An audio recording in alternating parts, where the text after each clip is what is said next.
Bienvenidos a la Cueva de los Descubrimientos, donde estaremos sacando a la luz personajes históricos, reyes, ciudades y batallas, con el objetivo de obtener respuestas. Acompáñanos en La Biblia Sorprende.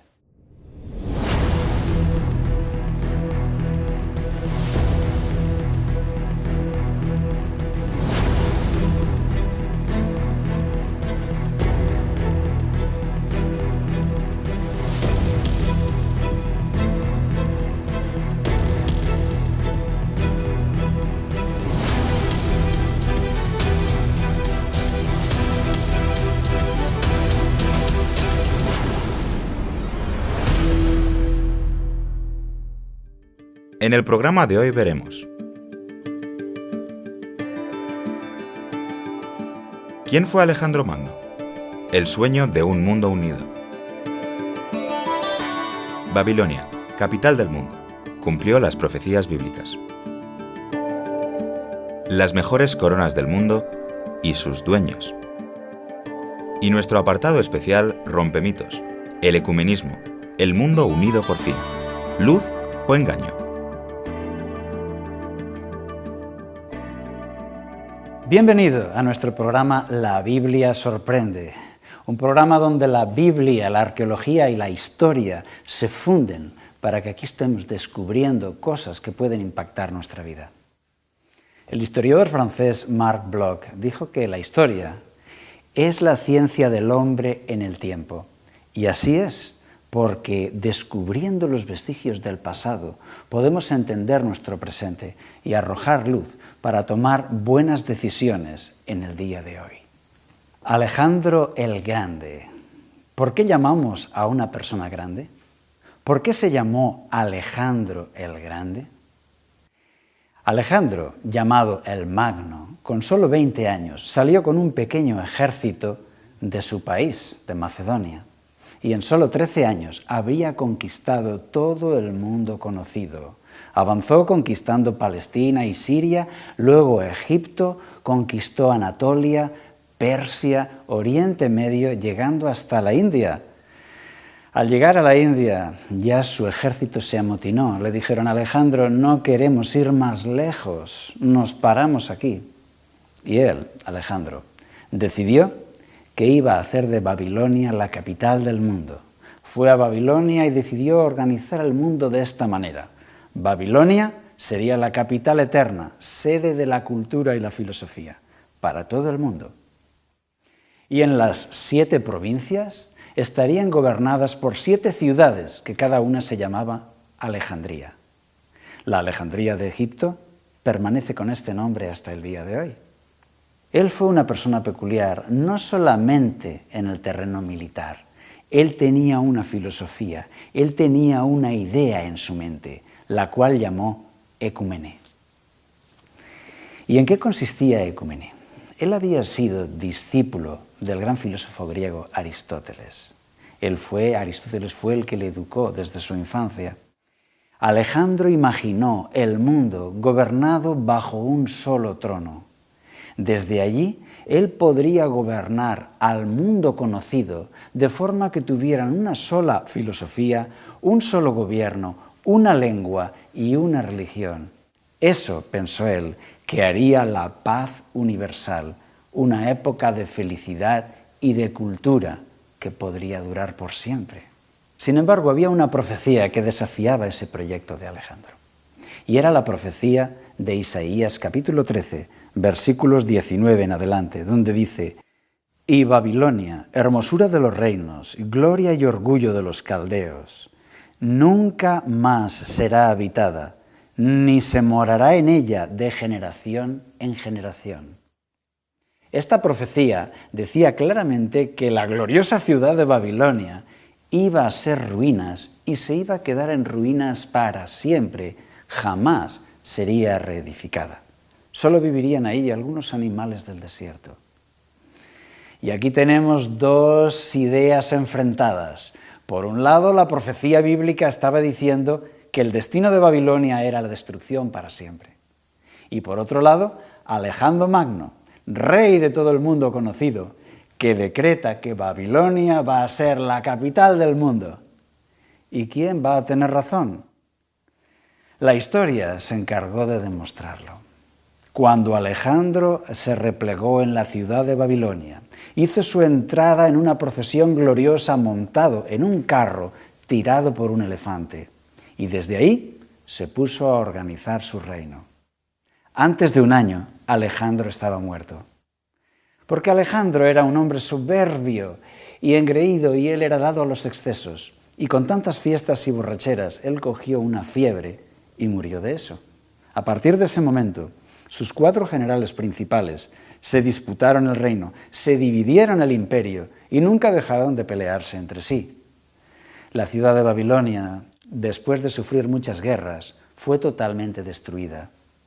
Y unos años después, Almanzor, el nuevo sultán, utilizó Babilonia como cantera para construir su nueva ciudad, Bagdad, la ciudad de las 1001 noches. Por lo tanto, la ciudad de Babilonia quedó en ruinas, en una situación lamentable, y así ha quedado hasta el día de hoy. Hoy en día hay hasta una parada de tren llamada Babilonia. Tal es la importancia de ese yacimiento arqueológico, y sin embargo es una ciudad fantasma totalmente en ruinas. La profecía de Isaías 13 se había cumplido al 100%. Y esto es lo que sucede con los escritos de los profetas de la Biblia. Hay algo sobrenatural en ellos. Si así está escrito, así se cumplirá en la historia. Y aquí, en esta cueva de los descubrimientos, estaremos trayendo a tu atención muchas de estas evidencias que son razones para creer. Hoy, gracias a los conocimientos actuales, tú puedes confiar en la Biblia. Hay en ella un conocimiento sobrenatural que sorprende nuestras vidas. Y así ha quedado Alejandro el Grande con este adjetivo. ¿Pero fue realmente un hombre grande? ¿Qué es lo que hace a una persona grande a los ojos de los demás? Los relatos de la época nos cuentan que Alejandro no tenía muy buen carácter. En una ocasión, cruzando un río, su gorro de mando cayó al agua y un valiente guerrero se lanzó y tuvo que luchar contra las corrientes y las rocas, rescató el gorro de mando de Alejandro y para conseguir volver al barco lo colocó sobre su cabeza y llegó a nado hasta el barco. Alejandro le dio premios y honores por haber recuperado el gorro de mando e inmediatamente después le mandó ejecutar porque se había atrevido a poner sobre su cabeza el gorro del emperador. Así era Alejandro, que en algunos aspectos de su carácter era realmente pequeño. Cuando Alejandro Magno invadió Asia, se dio cuenta de que en Asia adoraban a los emperadores como dioses. Esto le sucedió también a los emperadores romanos, que al llegar a Asia se dieron cuenta de que podían ser adorados como dioses. Así es que Alejandro llegó un momento que exigió la adoración de sus generales. Y uno de ellos, su mejor amigo, Clito el Negro, le dijo que él no merecía adoración y que él no iba a postrarse delante de él. Alejandro, que estaba borracho en esa fiesta, quitó la lanza de uno de los soldados y mató ahí mismo a su mejor amigo. El general Clito, que le había acompañado peleando por él durante 13 años desde su salida desde Grecia. Dice la historia que Alejandro Magno estuvo deprimido 3 días de ayuno por lo que había hecho. Y es que un carácter fuerte no es aquel que domina a todos con soberbia, sino aquel que sabe dominar su propio carácter. Ese es un carácter fuerte. ¿Qué diferencia con otro hombre llamado Jesucristo? Jesucristo, siendo grande, decidió hacerse pequeño y venir a este mundo para salvarnos y a ti y a mí, para ayudar a la raza humana. Curiosamente, tanto Alejandro como Jesús murieron a los 33 años de edad, pero murieron por una causa muy diferente. Uno, por una fiebre y una borrachera fruto de los excesos. En el caso de Jesús, murió para entregar su vida por rescate a una raza perdida. Las lecciones morales que podemos aprender de uno y de otro son muy diferentes. Y todo esto hace decir Alejandro el Pequeño, Jesucristo el Grande. Alejandro se hizo adorar. Jesucristo recibe adoración por amor, recibe homenaje de corazones convencidos que le admiran y le aman. Los dos son reyes, uno por la espada y por la fuerza, y el otro por ganar el corazón de sus súbditos. Alejandro, en sus guerras, mató a muchas personas, mientras que Jesús dio vida y da vida a muchas personas. ¿Quieres ser tú también uno de estos? Desde aquí, desde la Biblia Sorprende, te dejamos esta frase: Alejandro el Pequeño, Jesucristo el Grande.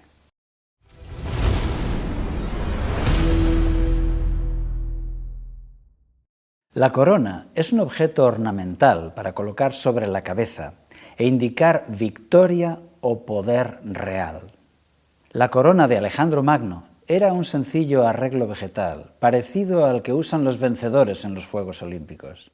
Y ahora vamos a ver algunas de las coronas más famosas del mundo. La corona de la emperatriz Catalina II de Rusia. Son 5.000 diamantes de la India montados entre perlas. Se la compró al Imperio Chino para lucirla en el día de la coronación. La corona del Shah de Persia, dinastía de los Pahlavi, inspirada en dibujos del imperio persa sasánida, sobre una estructura de oro y plata, perlas y esmeraldas y 3.380 diamantes. Llama la atención el diamante amarillo del centro por su tamaño enorme. Sentí una gran emoción cuando visité la Torre de Londres. Y ahí los visitantes entran en una cámara acorazado con una gruesa puerta de acero donde están las joyas de la corona británica. Y ahí te das cuenta que eso es un recinto de seguridad, que si algo sucede, las compuertas se cierran y esa habitación queda asegurada contra robo, incendio, inundación o terremoto. Y ahí están algunas de las joyas más impresionantes del mundo. Por ejemplo, la corona imperial del Reino Unido. Es la corona que lució la reina Victoria en su coronación y también la reina Isabel II de Inglaterra. El gran diamante que luce en el frente es el segundo mayor del mundo, el famoso diamante Cullinan. La corona imperial de la India, también de los reyes de Inglaterra, fue creada en 1911, cuando el rey Jorge V de Inglaterra visitó la ciudad de Delhi como emperador de la India. Como la ley británica prohibía que las coronas salieran de Inglaterra, entonces para visitar la India mandó construir esta corona. Y luego nunca la utilizó. Y como hoy la India es un país democrático y no tiene rey, esta corona de emperador de la India nadie se la colocará jamás. Esta es la tiara papal, una tiara blanca que soporta 3 coronas una encima de otra. Se le llama el triregnum, que corona a quien la lleva como soberano del cielo, de la tierra y de las regiones inferiores. Por eso la triple corona. Se han coronado con ella los papas desde 1140 hasta el año 1964. Cuando yo tenía 3 años, el Papa Pablo VI fue coronado como obispo de obispos con este triregnum, Señor del cielo, la tierra y las regiones inferiores. No está mal como título, ¿verdad? Esta corona todavía luce en el escudo oficial del Vaticano y forma parte de la bandera del Estado Vaticano hasta el día de hoy. Pero para mí, la corona más impresionante de este mundo es la que lució Jesús de Nazaret. ¿La conoces? Es esa corona de espinas. No todo el mundo es capaz de llevarla, pero Él fue capaz de hacerlo. La Biblia dice que por amor a ti y a mí, por amor a la humanidad, Jesús pudo llevar esa corona sobre su cabeza. Y gracias a eso, muchos le reconocemos como nuestro Rey. Solo Él pudo amar hasta ese extremo. Y salta a la vista cuando comparamos la tiara papal con la corona que lució Jesús. Las comparaciones son más que elocuentes y no necesitan ningún comentario. Y así es el mensaje de la Biblia, que nosotros pusimos en su cabeza una corona de espinas y Él promete poner en nuestra cabeza una corona de oro, una corona eterna. Pero Jesús pudo escapar de esa situación, pudo rechazar esa corona de espinas y volver a su reino y a su gloria, pero no lo hizo, y no lo hizo por ti y por mí. Y la gran pregunta es, ¿qué hacemos tú y yo? ¿También rechazamos las situaciones desagradables de la vida? ¿Procuramos huir a veces de nuestro deber o de la solidaridad con los demás? Desde aquí, nuestra invitación es que sigamos el ejemplo de Jesús, que en tu vida y en la mía seamos capaces de hacer como Él y aceptar las espinas que la vida nos traiga.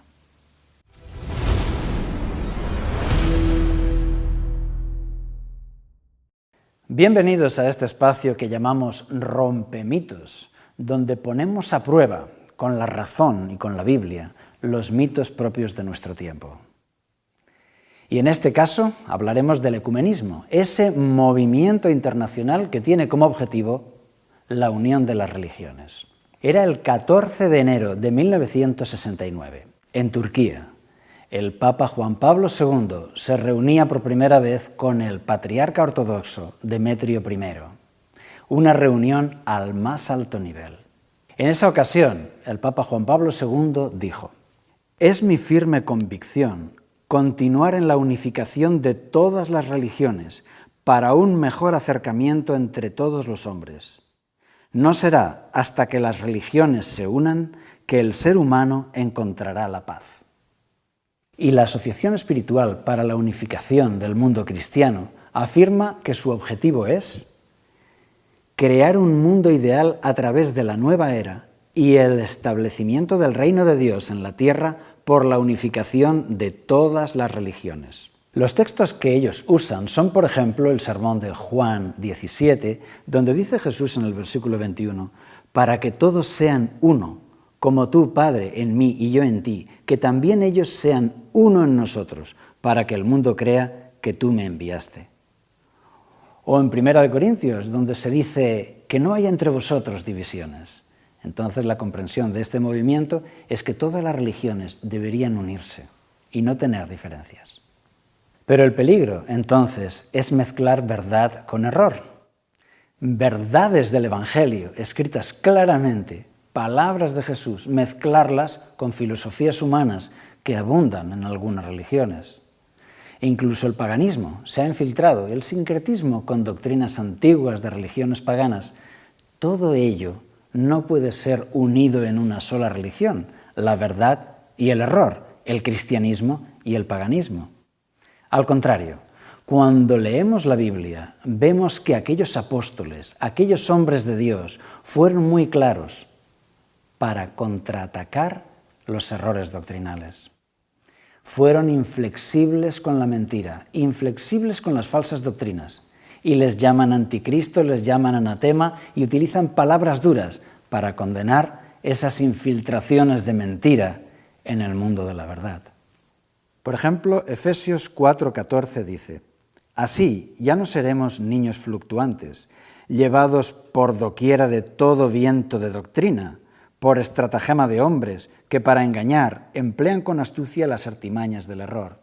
Aquí lo dice claramente, que hay todo viento de doctrinas y que esas nuevas doctrinas que no están en la Biblia son elementos de error que vienen de parte del diablo. También Gálatas 1, 8 y 9 dice: «Pero si aun nosotros o un ángel del cielo os anuncia un evangelio diferente del que os hemos anunciado, sea anatema». Dice y repite en el versículo siguiente, que sea anatema. Aunque viniera un ángel del cielo, dice, porque eso puede suceder, apariciones, milagros, espiritismo, incluso visitas de extraterrestres, entre comillas, dando un mensaje, un evangelio diferente, que sea anatema. Segunda de Corintios 6, 14 en adelante dice: «No os unáis en yugo desigual con los incrédulos, Porque ¿qué compañerismo tiene la justicia con la injusticia? ¿Y qué comunión tiene la luz con las tinieblas? Primera de Juan 4:1 dice: Amados, no creáis a todo espíritu, sino probad los espíritus si son de Dios, porque muchos falsos profetas han salido por el mundo. Y aquí vemos claramente cómo los apóstoles estaban preocupados por esto, las enseñanzas falsas que procuraban entrar en el pensamiento cristiano. Apocalipsis 2:2 dice: Yo conozco tus obras, tu arduo trabajo, tu perseverancia, y que no puedes soportar a los malos. Has probado a los que se dicen ser apóstoles y no lo son, y los has hallado mentirosos. Dicen ser apóstoles y no lo son. Y aquí vemos que ya desde los primeros años del cristianismo, ellos tuvieron que luchar con la Biblia para rebatir falsas enseñanzas y falsas doctrinas. Algunos decían ser mensajeros, apóstoles, pero no lo eran engañadores, con una falsa doctrina. Segunda de Juan 1:7. Muchos engañadores han salido por el mundo, que no confiesan que Jesucristo ha venido en carne. Quien esto hace es engañador y el anticristo. Ellos estaban realmente preocupados por estos engañadores, por las falsas doctrinas que entraban. Gálatas 3:1 y 5:7 dice: Gálatas insensatos, ¿quién os fascinó para no obedecer a la verdad? A vosotros, ante cuyos ojos Jesucristo ya fue presentado claramente crucificado. Gálatas insensatos, imbéciles podríamos traducir también, de manera que aquí el apóstol Pablo no tiene una actitud ecuménica diciendo: bueno, yo creo una cosa, vosotros creéis otra, no importa, lo importante es el amor. En absoluto, aquí Pablo les dice: Gálatas insensatos, ¿cómo habéis dejado la verdadera enseñanza? Y esta es la actitud de todos aquellos apóstoles. También Gálatas 5:7 dice: Vosotros corríais bien. ¿Quién os estorbó para no obedecer a la verdad? Apocalipsis 12:9 dice: Y fue lanzado fuera el gran dragón, la serpiente antigua, que se llama Diablo y Satanás, el cual engaña al mundo entero. Fue arrojado a la tierra y sus ángeles fueron arrojados con él. Aquí se explica que el diablo, Satanás, engaña al mundo entero y fue arrojado a la tierra, y precisamente aquí está urdiendo un engaño tras otro. Por eso podemos estar seguros de que en los días finales va a haber una apoteosis del engaño. Y este engaño no debemos de aceptarlo con una actitud ecuménica y pasiva, sino que, como los grandes hombres de la Biblia, podemos defender la verdad, como Jesús decía: escrito está, si aquí es blanco, no puedo aceptar que otros digan que es negro. Apocalipsis 14:12 dice: Aquí está la perseverancia de los santos, los que guardan los mandamientos de Dios y la fe de Jesús. En este texto y en otros muchos, se nos dice que habrá una forma clara de conocer la verdad. El remanente, ese pueblo de Dios, tendrá un cariño especial, una lealtad por los 10 mandamientos y también por la fe de Jesús. Estos dos signos de identidad se dan y se repiten en la Biblia: los mandamientos de Dios y la fe de Jesús. Apocalipsis 12:17 dice: Entonces el dragón se llenó de ira contra la mujer y se fue a hacer guerra contra el resto de la descendencia de ella, contra los que guardan los mandamientos de Dios y tienen el testimonio de Jesucristo. Y así, una vez tras otra, la Biblia da estas dos señas de identidad del pueblo de Dios: guardar los mandamientos de Dios y la fe de Jesús. Ninguna de ellas podría ser negociable, ni por ecumenismo, ni por moda, ni por ninguna otra razón. Y así fue como nuestros grandes hombres de la Biblia nos han dado un ejemplo. Moisés, por ejemplo, cuando él regresó de la montaña con los 10 mandamientos y vio que había otra forma de religión en marcha en el campamento con un becerro de oro, ¿qué fue lo que hizo? Pues él no dijo: no pasa nada, vamos a seguir la fiesta porque lo importante es el amor y que seamos amigos. No, lo que él dijo fue que esto es intolerable, esto quebrantaba la voluntad de Dios, inaceptable. Lo mismo podemos contestar hoy y rechazar dogmas medievales contrarios a la Biblia. Otro caso interesante es el de Elías, como él en el Monte Carmelo, en Primera de Reyes 18, él estuvo luchando contra una apostasía. Elías no dijo, bueno, da igual, adoráis de esta manera, no pasa nada, vamos a ser amigos, vamos a unir las religiones. No fue esa su actitud. La actitud que Dios le inspiró fue de hacer prevalecer la verdad y corregir el error. ¿Y qué diremos de Jesús? ¿Qué diremos de Jesucristo? Como tantos hombres de la Biblia, Jesucristo repetía, escrito está. Podría haber hecho un convenio con los fariseos y los sacerdotes y podrían haber sido amigos y haber unificado sus creencias. Pero Jesús no lo hizo. Jesús sufrió la pena de muerte porque él no era ecumenista, sino que él reprochaba la mentira allí donde estuviera y hacía prevalecer la verdad. Y así es. Alejandro Magno lanzó esa idea, ese sueño, el ecumenismo. Todos unidos, todas las naciones unidas. Ahora un movimiento de religiones también lanza la misma frase, todos unidos por el ecumenismo. Sin embargo, Jesús no pone como protagonista el ecumenismo, sino la Biblia, para que todos podamos unirnos en obediencia a ella, en obediencia a la palabra de Dios. Por eso, el mito del ecumenismo lo declaramos roto. Y desde aquí nos despedimos. Nos veremos en el próximo programa de La Biblia Sorprende.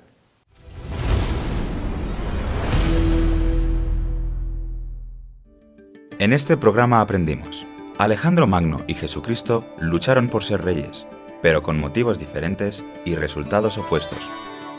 Contra todo pronóstico, la Gran Babilonia quedó desierta hasta hoy, cumpliendo con precisión la profecía de la Biblia. Jesús no se acomodó a la mayoría religiosa. Él puso la verdad por encima de la unidad. El ecumenismo debe respetar la libertad religiosa de todo ser humano.